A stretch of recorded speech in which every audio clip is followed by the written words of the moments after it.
What's up, guys? It's Crash, and today I want to talk to you about the unacceptable update that went live for Call of Duty Modern Warfare 2 yesterday, and just how abysmal it actually was for Season 4 Reloaded, and why I think this is just another continuation of how the skin economy or using cosmetics to support AAA FPS games moving forward is terrible for this section of the industry, and why I think it is continuing to cause problems for everyone. And we can no longer say that if we just don't buy the skin, it doesn't affect us, because how the game is being supported and things that are being broken in light of still having these skins work, guys, the store, through all of this debacle with the update, don't worry, the store worked just fine. All the advertisers, when you launched the game, you could purchase skins, that all worked great. So you can kind of tell where the focus of development is. We can no longer say that these don't affect everyone, because I really feel like they do. So when we talked about this on the podcast, we went over the Season 4 Reloaded poster that you guys can see the graphic on the screen.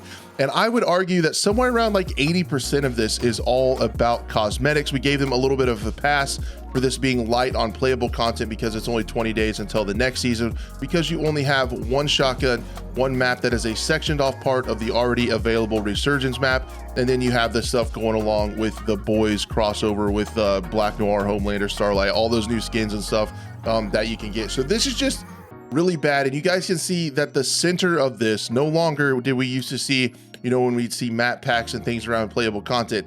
This is all about skins. But this really isn't even the worst part of this update that went live. As soon as it went live, Twitter was ablaze with everyone talking about how PC performance was broken. And I got on to play Search and Destroy last night just a little bit, and they were not wrong. I had abysmal frame rates, probably dropped my frame rate somewhere around 30 to 40%. And that is what is shown on the FPS indicator. It felt even worse than that. Every time I would get into a match, the first match that I would get into, it felt like sub 50 frame rates, and I have a 4090. So it felt really terrible, really sluggish, a lot of input delay. And still to this day, as the time of recording this, on the next day, like 24 hours later, it is still incredibly broken. But again, guys, guess what's not broken? The store. That's right. Don't worry, you can still buy the Starlight skin, and I'm sure you'll be able to buy the Homelander skin in just a few more days. So don't worry, that stuff's gonna work fine, but the game is incredibly broken right now on PC. Matchmaking was also broken, and even the worst bug, there was zero ground loot in Warzone Ranked. In Warzone 2.0 Ranked, you could open up a box, there was nothing, there was no ground loot anywhere. It took them several hours to deploy a hotfix to check that out. How does that happen?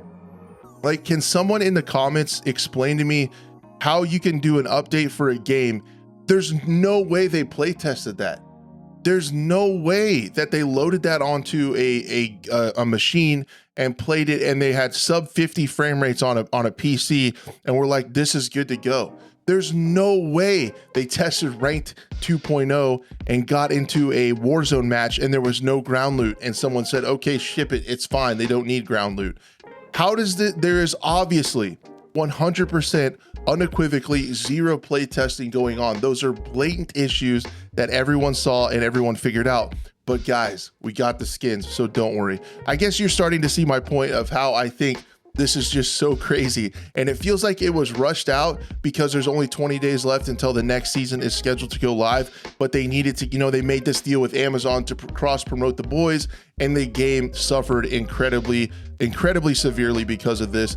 And you guys can just tell where the priorities are. And to dive a little bit deeper into the playtesting aspect of Call of Duty, it's like we pay a lot of money for this game. It very rarely goes on sale, so many of us paid $60 or more US dollars for this game or higher. And the reason you generally pay for that kind of money in the AAA space, a game with this massive amount of money behind it, a huge like blockbuster budget behind this game, is because they have playtesters on board. And generally when you pay that kind of money for a AAA shooter, you get the AAA experience. Well, you used to anyway. That's what we pay for when we pay that AAA price tag, is for people to test this, and it works out.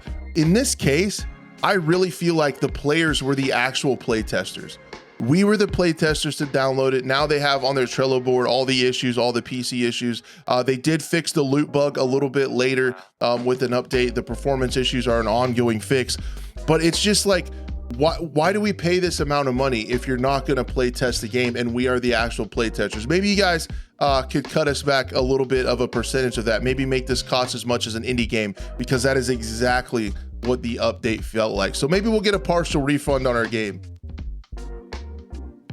But the sad reality of this is that this game is just so large and too large to fail. I've already seen a ton of, just within minutes of this going live, I saw a ton of the new Starlight Operator running around. People are just going to buy it. They're going to eventually, probably, hopefully, in the next day or so, fix the PC issues. They fix the loot bug and everything's going to be fine. And they're still going to make their billions of dollars off of these skins, and nothing is going to change. And it just sucks to see something that is just this big and almost like a monopoly on first-person shooters, and there's just nothing we can do about it. I would just encourage everyone to branch out, try some other games. There are a lot of good games, you know, other FPS games that are really enjoyable right now that have been supported for a really long time. So I would encourage you guys to try those out. Maybe hold back on buying skins just a little bit until we kind of get the devs and Infinity Ward to reminding them that this is a game first, and then you can sell cosmetics on top of it as long as the game is in a good state. Because this last update made it really feel like Modern Warfare 2 is truly a store. You're buying a store, and the game is just like a little side quest. It's just a little side addition to the actual store. It feels like the first priority is selling skins, and it's getting a little bit old. So I hope something happens and we can make them see the error of their ways, and they change back to bringing us a true good Call of Duty game.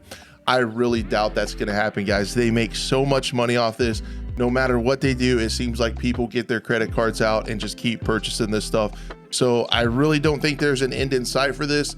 But yeah, I would just encourage you guys to check out other games like some BattleBit Remastered. I've been playing a lot of Rainbow Six Siege. That game's been updated for a really long time. It has skins, but the game seems to play really well, and they keep adding content into year 8. So there's other games out there to definitely check out that are worth your time, and the devs care about it, and they are working on making the game actually good. So check some of those out, try some indie games. I love you all, and I hope to see you next time.